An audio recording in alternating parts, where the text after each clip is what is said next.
Hey music fans! As a roadie, I had this great opportunity to tour with all these bands. I wrote a book about my experiences on the road, and it was the #1 new release on Amazon and Bios, and it's now sold millions of copies on Kindle. I'm Joel Roadie, and this is my podcast, Party Like a Rock Star.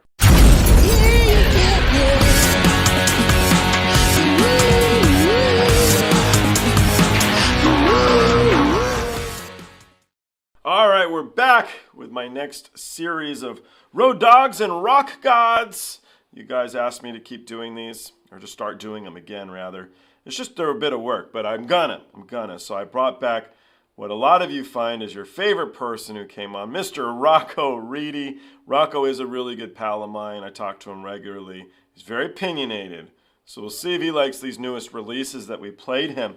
If you don't know who Rocko is, here's a little bit of his resume. Rocko Reedy has worked as a tech, a stage manager, a production manager, and as a rigger. He's toured with STYX, Kansas, Cheap Trick, REO Speedwagon, Loverboy, Robin Trower, Bryan Adams, John Mellencamp, Aerosmith, Bon Jovi, The Scorpions, Kiss, MC Hammer, Def Leppard, Eric Clapton, U2 for 30 years, Journey, Nine Inch Nails, Heart, Madonna, Smashing Pumpkins, Marilyn Manson, and even more. but that's a good start, right? It's a good start to an awesome career. We'll have to see what he has to say about our bands. Rocko likes to do videos himself. He sings and he plays, like a lot of the people who come on the podcast, as a road personnel. He doesn't like being called a roadie, but he sings and he plays. And he's been editing and making his own videos lately, so I encourage you guys to go check him out. Rocko loves making them. It gives him something to do, and they're fun to watch, of course. I do want to let you guys know I have released my second book. It's called XEMU Pulled My Finger. It is available on Amazon. You guys can check it out if you wanna. There's a link underneath in the description that will send you to Amazon to check the book out as either a hardcover, softcover, audiobook, or as a Kindle, just like MEMOIR of a Roadie. I do want to throw a shout out, a thank you before we start, to the people at Surfside Supply. They've been sending me some awesome clothes. This is one of them. I really enjoy wearing their clothes. I think they're really great stuff. I've been wearing it all over the place and I get compliments. So thank you people at Surfside Supply for really making great clothing. It's really good stuff, so I like it. All right, let's jump into this and let's see what Rocko Reedy has to say about your favorite band. Hey, Rocko! You're back on Dude! How are you? Man, if I was any better, I'd be you, pal. How you been? You Oh, look great. Have man. you been somewhere? You been to Hawaii or something? I went to Scotland. Oh, okay. Well, there's nothing but clouds there, but that's all right. Here you are, if I'd have gone, oh, if you here, get them through it. It was fun. I had a wonderful time. Anyway, I've got you back. You are, I think, my subscribers' very favorite roadie. Oh no, you don't like being called a roadie. Very favorite stage manager slash production manager slash tour manager slash one of our favorite people, right? That's probably a better way to put it. One of our favorite people. So I do talk to you regularly. So I do know that you had listened to Missioned Souls now because I think you saw it on my channel, or did you find them independently, or we No, didn't go they came across my feed, and because I make my own homemade videos, and I saw just on their picture for it on their video feed, they had a picture of them in their basement, and I go, oh, this is cute, and they said, it says a Filipino family that makes their own music, and I go, oh, let's check them out, and it was Deep Purple's Highway Star, which is one of my favorite songs. Great. And I turned it on and I go, this is going to be cute because I see their young 8-year-old drummer and stuff. And I couldn't believe it. I go, they're got to be lip syncing. This is, they're just too good. But then I was watching them and they're really playing and they're really good. And they're really good. Holy mother of pearl, So was that through my channel you found it, or did you find it just coming through organically? Yeah, it came across my feed on YouTube. That's cool. And this is a while ago too, because that video has been out for a while. But they had just put it up, and they were getting hundreds of hits. And I'm like, oh, good, this is cute, this is cool. But then I dug into. I thought about them about a month later, and I dug in, and they had like 1 million hits. And I go, all right, man, they're catching on. This is great, Cool. Well, I haven't been watching them as long as you then, but I have watched a few of their videos. I thought they were really good as well. I did find one by Journey, and I thought it would be fun to play with you. I thought it was so well done. So, you were what, stage manager for Journey, or what did you do for Journey? I was production manager for Journey, Oh, and I worked for them, off and on in between U2 tours. And to this day, we're still very good friends, and I stay in touch with them. But I retired from the road, and they're putting together a tour, and I may go see them again. But point being is, the door is open there. We're still good friends. great. All right, well, let's jump into this video then. We've heard of Separate Ways. I think it's my favorite Journey song, but you can let me know what you think when we're done. Okay. Okay.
Magic.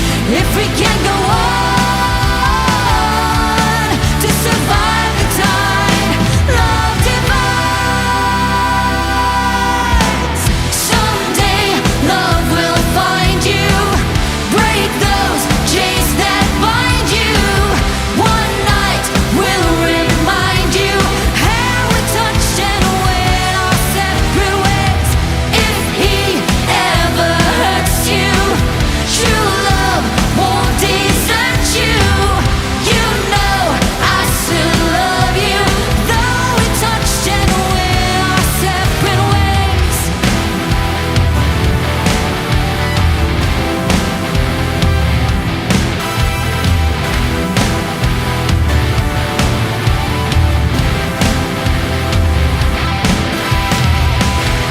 Troubled times, caught between confusion and pain, pain, pain.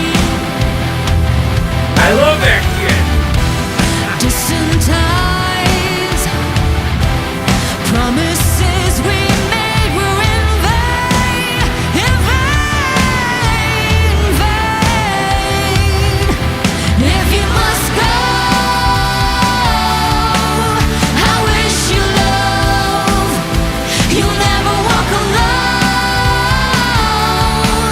Take care, my love. Miss you, love. Someday love will find you, break those chains that bind you. One night will remind you how we touched and went our separate ways. If he ever hurts you, true love won't desert you. You know I still love you, though we touched and went our separate ways.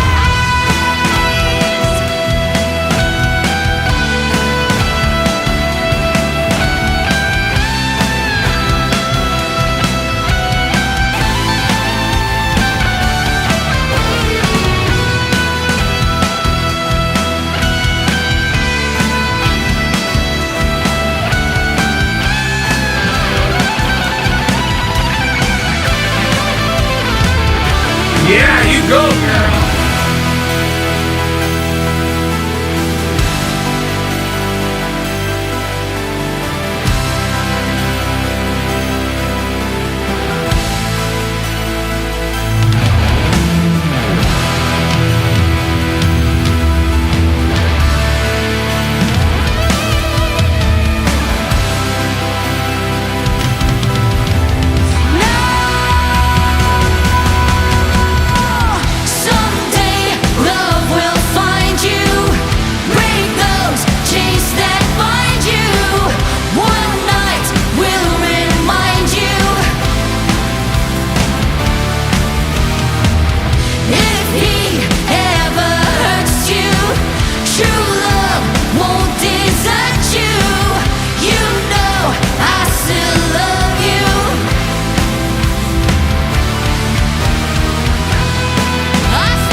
Unbelievable.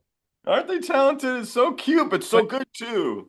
And I got to tell you, years ago when I was working for Journey, with most of the bands that I worked for on tour, so they didn't have to hang around for 4 hours after sound check and before the show, staring at four walls of a dressing room. What years are you? Are you with Perry or no?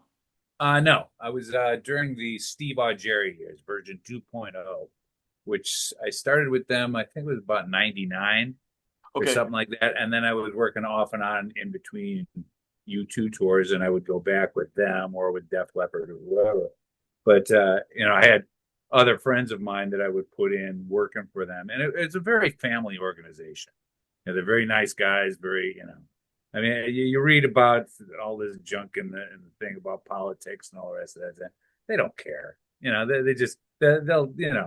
They'll express themselves, but they're so focused on the perfection of their playing. And that's what I noticed about these kids and especially that drummer. That drummer just drives me up the wall because he's so focused on the parts, but he makes it look effortless, makes it look so easy. And the same with the rest of the family. They're all, down there playing. And I had never seen them play with their dad before like that. Yeah. And I'd have to believe that he's the mastermind behind the production of it. And, you can get away with some stuff, but I was watching their hands. I was watching their lips. They were really playing. They were really knocking it. And you could tell just from their air, their confidence that they do it a lot, which I could relate. That's great.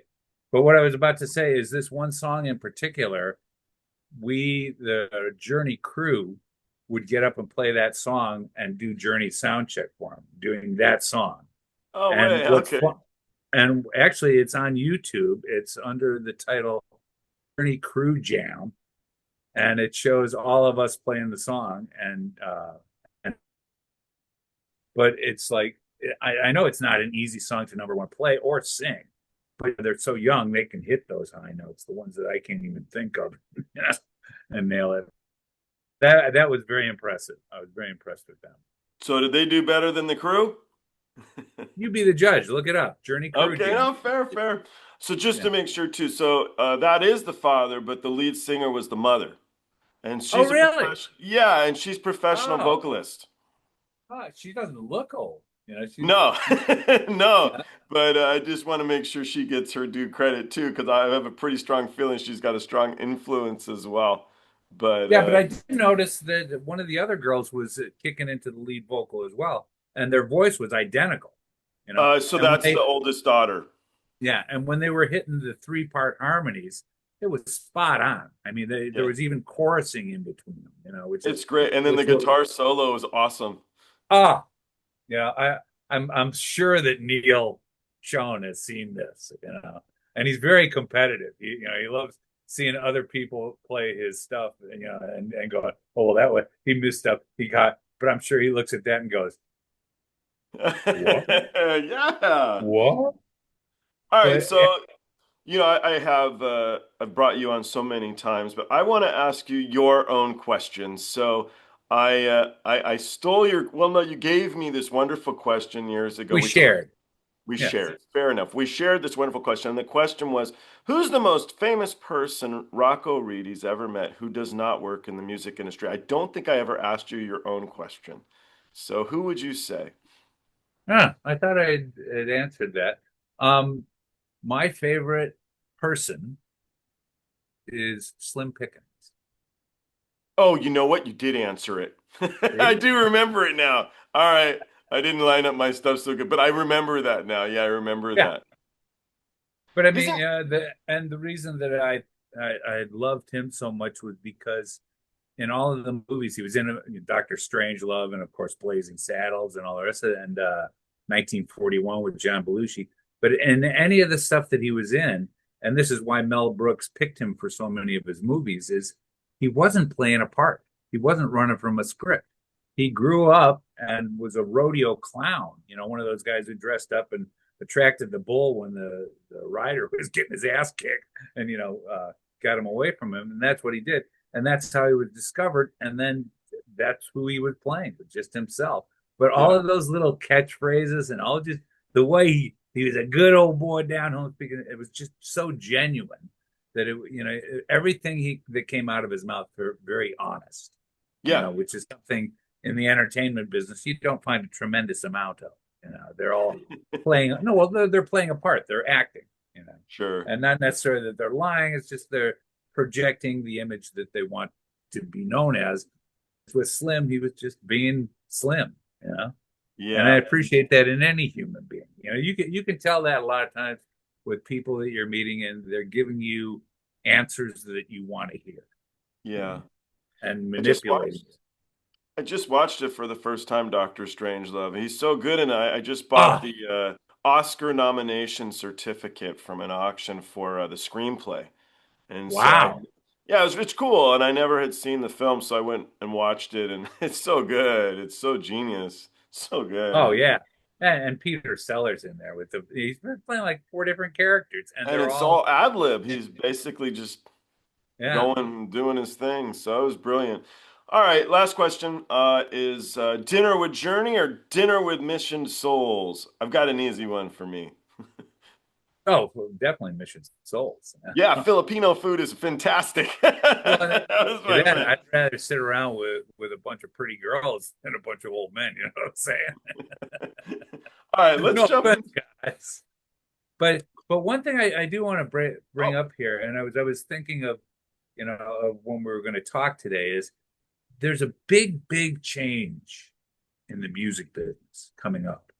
All right, it's already here, but it hasn't taken complete foothold yet. And that's the AI influence. Have you seen any of these AI singers or entertainers or heard any of these recordings yet?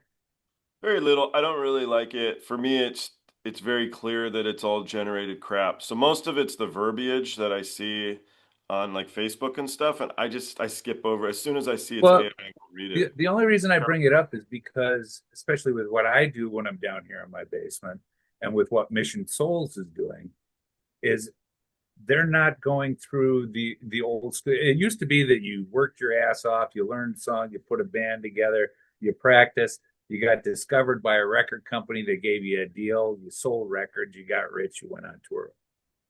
It's changing. The whole dynamic is changing in that. It used to be that you waited to get a record deal, and then you would go into a studio, and for $500,000, you'd put your album together. Well, now people can do it in their basements. Sure. For nothing. Sure. And when you see what Mission Souls is doing in their basement for nothing with cover songs right now, but I'd have to believe that sooner or later they're going to move into their own original material. Right now, I don't know how many hits that one got, but I would presume it's close to 1 million because they're being. Can look real quick. I would think 1 billion. Yeah, I mean they're pretty popular right now. So well, and that's what I'm saying is that the popularity of what people are doing in their basements is going to change the whole dynamic, and part of that is because record companies are going by the wayside, recording studios are going by the wayside because nobody wants to. That's what I'm saying. What are they going to do for you? They're not going to. You're not U2. They're not going to push your album. They don't. Right. Why? But what's also happening is this makes it accessible to everyone. Sure. You don't have to be a millionaire. You don't have to be a hundredaire to be able to record a song in your basement. And a good song will carry you forward. It's just getting discovered. And there's a lot of competition out there, but there's also a lot of different channels out there. When I put one of my videos up, for just my home stuff, I get maybe 2,000 hits, and I'm not trying to promote it or anything like that. But I see what these kids have done, and there's plenty of other bands like that. I'm pretty sure that's the way The Warning got started, who you and I have done a review of them before, and a lot of other bands like that. But it's also opening it up to worldwide. Kids nowadays, when I was a kid, we'd, finish what's on your plate. Think of all the starving children in China. Well, kids now, they're talking to the starving children in China, and they're not starving, and they're discovering, and I'd like to think it's going to contribute to world peace, because no matter what the politicians are saying, the kids are talking to each other, and I know, and from traveling all over the world, that you hear things about stuff, but when you go to the country, you realize they're just like us. Yeah. They're exactly like us. They care Just about different their food. health, yeah, and their family, and and they look at us and they just like, because we think we're at the top of the food chain, and really, it's a level playing field now because of computer, because of the internet, and because of things like this, where music can get discovered. My latest thing and the latest video I did was for this new artist. Well, I call him new, but he's been around for a while. Yungblood. But he was suddenly thrust into the main spotlight after that Ozzy Black Sabbath tribute show last year. And he did an unbelievable job singing Changes by Ozzy that reminded me of Freddie Mercury when he did that "Ayo" thing at Live Aid. Yeah. Back in the He got the audience right there in the palm of his hand. And from there, he became a household word. Aerosmith discovered him. Have you seen the new Aerosmith video with him? A little bit of it. Yeah, but it's so old school, but by the same token, it feels fresh.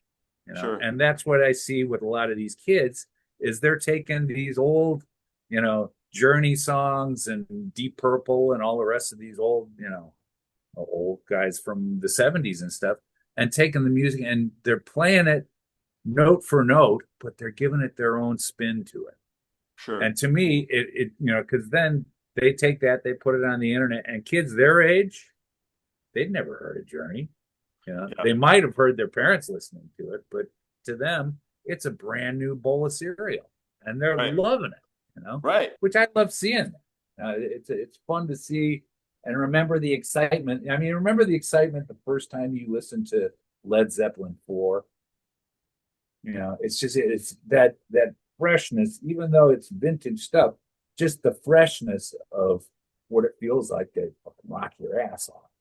I was in a record store and they had used CDs. I'm CDs mostly, right? So CDs, and they had the used section, and someone was stupid enough to turn in Led Zeppelin 4, and I got it, No way! Oh, I was so excited. How much did you pay for it? I gotta ask.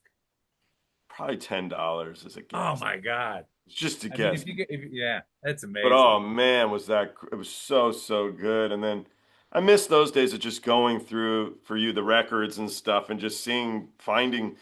I got every Pink Floyd album used from that store and be like, someone owned Omagama and then turned it in. I'd be like, yeah.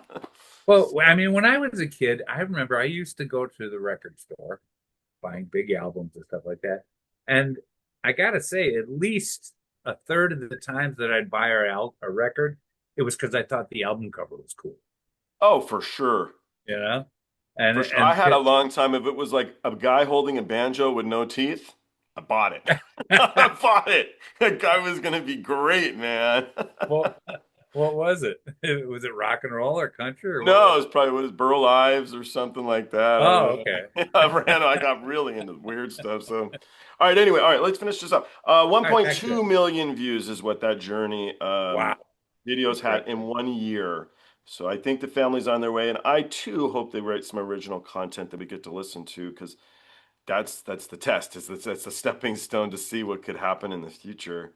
But they're great players, so yeah, and for their age, amazing for their age, and the whole family thing, the unit working together. I love that idea, so I think it's great. You've heard of Lovebites. We did a Lovebites video last year. Yes, sir.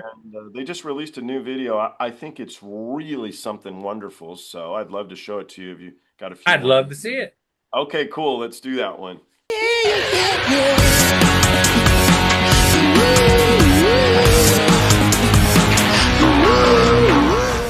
Hey, the podcast is over. What are you still doing here? Well, while you're here, like and subscribe. Thanks.